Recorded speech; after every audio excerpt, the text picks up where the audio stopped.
जितने लोग आए ना उम्मत मुस्लिमा में, उन्होंने खैर में अपना हिस्सा डाला। हज़रत सिद्दीक़ अकबर, फ़ारूक आज़म, उस्मान गनी, मौला अली, साद बिन अबी वक़ास, हज़रत अबू उबैदा बिन जर्राह, जनाब मुआज़ इब्न जबल, हसनैन, करीमैन। आगे आइए, हज़रत उमर बिन अब्दुल अज़ीज़, इमाम बुखारी, इमाम मुस्लिम, इमाम तिरमिज़ी, इमाम आज़म, इमाम अहमद बिन हम्बल, इमाम शाफ़ई, आला हज़रत बरेलवी। आप देखें, लोगों ने अपने अपने दौर में अपना अपना हिस्सा डाला। वो दीन का पैगाम दौर के तकाज़ों के मुताबिक सुनाते गए। अगर वो पैगाम बगदाद आया तो गौसे पाक ने मिंबर सजा लिया। अगर वो पैगाम अजमेर आया तो ख्वाजा मोइनुद्दीन ने मिंबर सजा लिया।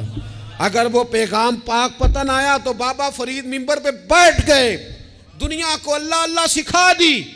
अगर वो पैगाम लाहौर आया तो सैयद हजवेर मखदूम उमम, गंज बख्शे फैज़ आलम, मजहरे नूरे खुदा, ना किसारा पीर कामिल कामिल आरा, रहनुमा। वो अज़ाने देते रहे, अपने अपने हिस्से की ड्यूटी करते रहे। अब मेरी और आपकी बारी आई। सो के वक्त ना गुजार देना। देखना सोते सोते इज़राइल ना आ जाए। देखना खाने पीने के सफ़र में ही ज़िंदगी तमाम ना हो जाए। देख लेना प्रोग्राम बनाते बनाते ही सांसें टूट ना जाएं।